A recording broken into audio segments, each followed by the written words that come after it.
Ladies and gentlemen, tonight we are diving headfirst into one of the strangest, coolest, and most hard-working machines to ever crawl through American streets with boxes in the back and determination in its headlights.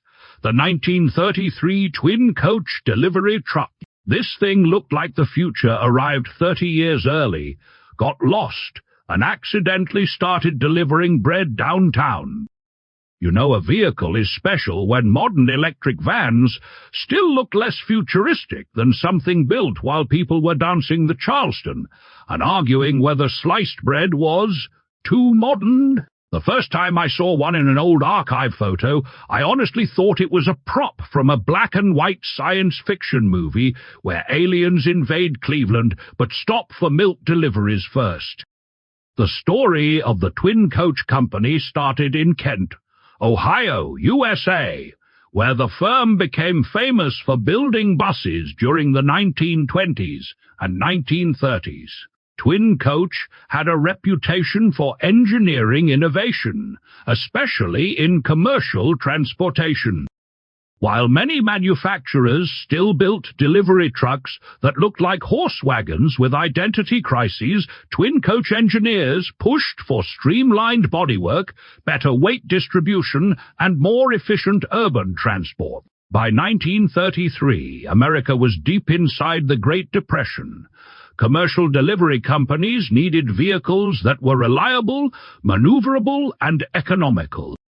Cities were growing rapidly, streets were becoming crowded, and businesses depended on fast local delivery. Twin Coach responded with a compact forward-control delivery truck that maximized cargo space while minimizing overall length. Instead of wasting space with a long hood, the driver sat farther forward, almost on top of the front axle.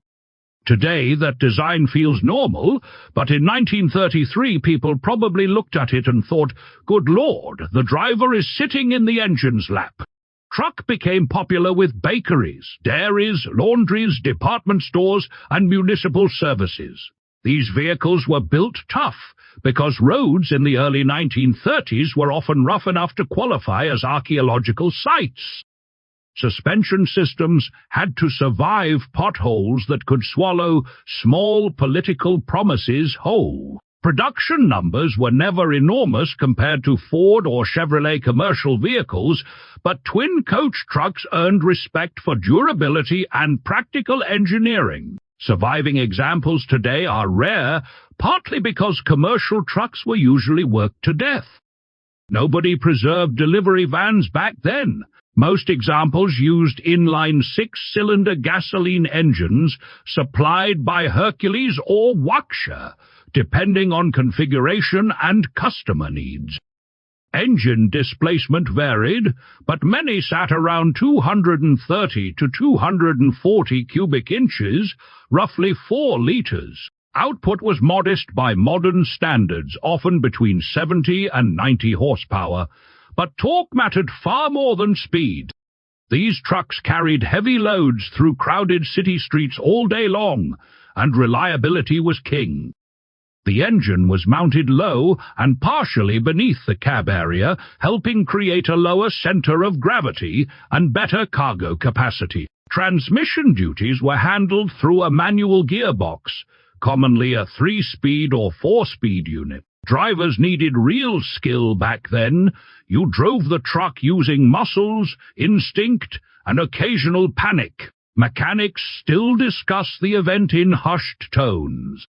Chassis design emphasized urban maneuverability, wheelbases commonly measured around 100 to 125 inches, approximately 254 to 318 centimeters, depending on body configuration. Overall vehicle length could range near 14 to 16 feet, or about 5 meters. Despite compact dimensions, the forward control layout allowed surprisingly generous cargo volume. Suspension systems used heavy-duty leaf springs front and rear designed to tolerate brutal commercial use. Braking came from large mechanical drum brakes, because hydraulic systems were still gaining popularity in commercial fleets. Steering required genuine upper body commitment. Parallel parking one of these monsters probably felt like wrestling a stubborn bear in dress shoes. The truck rode on durable steel wheels wrapped in tall commercial tires designed for load carrying rather than comfort. Fuel economy varied widely depending on weight and driving conditions, but operators generally reported respectable efficiency for the era. Top speed usually remained around 45 to 50 miles per hour, or roughly 72 to 80 kilometers per year, which was perfectly adequate for city deliveries. Honestly, going faster on 1930s roads probably counted as a religious experience. The interior remained simple but functional. Large windows helped drivers navigate crowded streets, especially in industrial cities where pedestrians crossed roads with the confidence of immortal superheroes.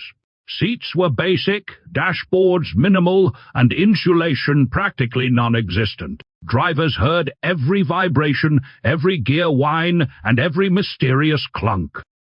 Compared to competitors from Ford, Chevrolet, and Dodge during the early 1930s, the twin coach stood out for its futuristic bodywork and space efficiency. Another interesting aspect involved public perception during the Depression era.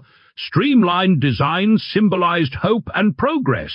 Americans wanted machines that looked modern and optimistic. The twin-coach delivery truck delivered exactly that feeling. Newspaper advertisements and fleet brochures proudly displayed sleek curves and efficient operation. Some fleet owners even claimed customers trusted businesses more when deliveries arrived in futuristic-looking vehicles. Today, surviving twin-coach trucks are highly collectible, though rare. Many were destroyed after decades of commercial abuse, making restored examples extremely valuable among collectors of pre-war commercial vehicles. Original sale prices varied depending on configuration and body style, but a fully equipped commercial delivery model in 1933 could cost between $1,500 and $2,500. Adjusted for inflation, that equals roughly $35,000 to $60,000 today. Expensive during the Depression? Absolutely, but for businesses depending on reliable urban transportation, it was an investment in survival. It was a working machine built during one of the hardest economic periods in history. Vehicles like this quietly kept local economies alive, while everybody else argued about politics and soup prices.